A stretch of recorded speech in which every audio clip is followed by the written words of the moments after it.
She didn't mind being disrespectful. So why is it that we're hesitant to bring that up? Stephen A. Smith just went all out on Angel Reese, claiming she's heading toward financial ruin, and the timing couldn't be worse. With tensions already high between Reese and the Chicago Sky, Stephen Yes's latest attack might be the catalyst for an even bigger downfall. Let's unpack it. The controversy surrounding Angel Reese's finances didn't start with bankruptcy rumors. It began with one of the most intense and personal media campaigns in recent sports history.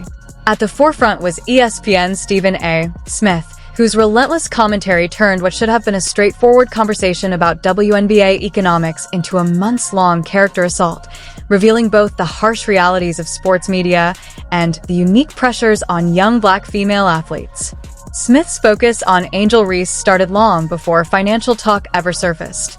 His scrutiny began during her college days at LSU but reached a boiling point in early 2025 when he began using every ESPN platform at his disposal to deliver increasingly pointed and personal critiques, attacking everything from her lifestyle to her social media presence.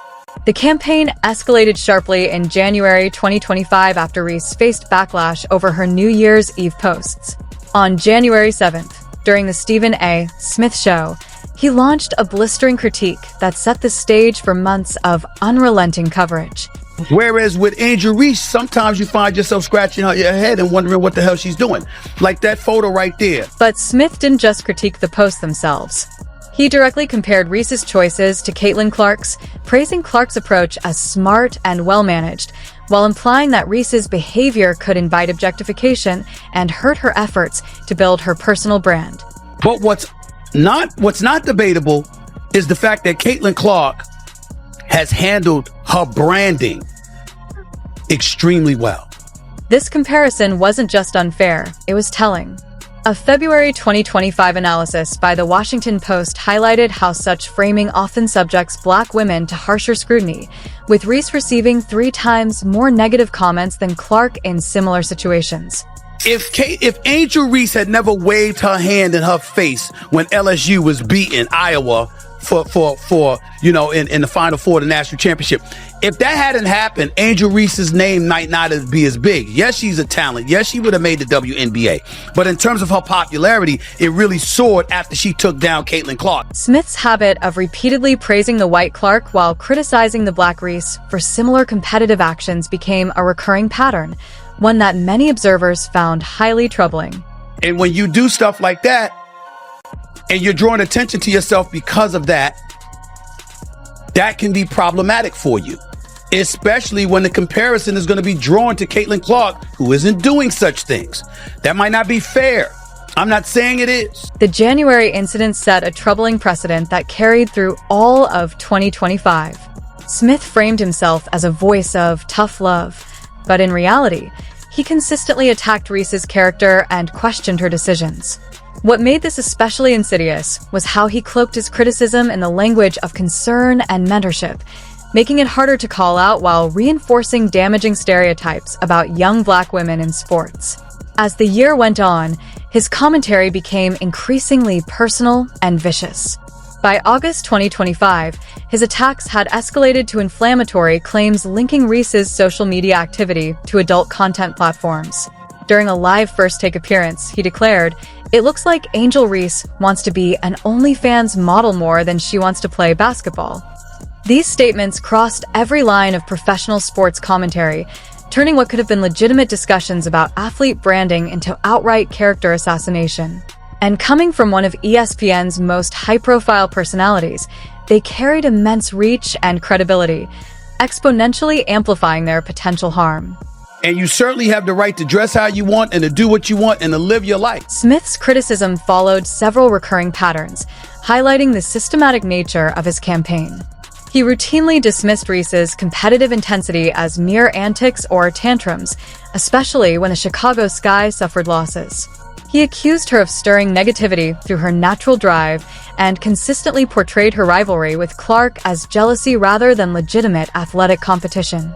In June 2025, his rhetoric reached a particularly alarming peak when he labeled Reese a jealous bully, claiming, "Angel Reese is a jealous bully." She's been flaunting that ring since college, but now her resentment is boiling over because Caitlin Clark is elevating the entire league. I think when you talk about the average salary, it was like approximately $124,000, if I remember correctly. This portrayal completely overlooked the legitimate competitive drive that made both players stars, reducing their professional rivalry to personal animosity and petty jealousy. What made Smith's campaign especially harmful was how it systematically undermined Reese's accomplishments and character, while magnifying every perceived flaw or misstep. His criticism went far beyond basketball, spilling into personal territory, scrutinizing her outfits, social media, and business ventures. He repeatedly urged her to follow other players' paths for better endorsement deals, seemingly ignoring that athletes can have different, equally valid approaches to building their brands. The reach and impact of Smith's commentary were significant and deeply concerning. She will not play in the first half of the game September 7th against the Las Vegas Aces. This matter has been handled and resolved internally, and we're moving forward as a team. Now, mind you, she's suspended for a game because she picked up her 8th technical foul. So, and I think that's tonight. That was tonight, right? She was suspended tonight, and now she's suspended the first half against the Aces on the 7th to be Monday. His segments frequently went viral on YouTube and social media, with headlines like Stephen A. Smith humiliates Angel Reese, racking up millions of views. This viral amplification created echo chambers where criticism of Reese became normalized and expected, rather than thoughtfully analyzed or fact-checked. The most concerning aspect of this sustained media assault was its potential impact on a young athlete's mental health, career trajectory, and public image. Young Black female athletes already face unique pressures and disproportionate scrutiny in professional sports, and the relentless personal attacks from Smith could have long-lasting effects on their performance, endorsement opportunities, and overall well-being. When Reese tried to confront Smith directly, calling him out on First Take in June 2024 for his inconsistent commentary, Smith responded defensively, offering no apology, reflection, or acknowledgement of the potential harm his words could cause.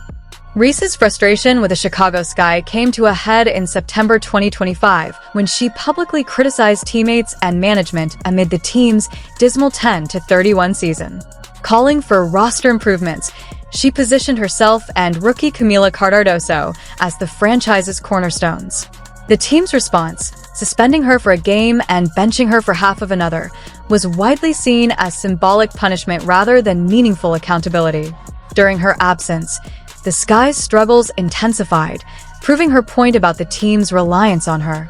Fans and analysts overwhelmingly supported Reese, highlighting how her financial independence allowed her to speak out confidently while exposing the franchise's long-standing dysfunction.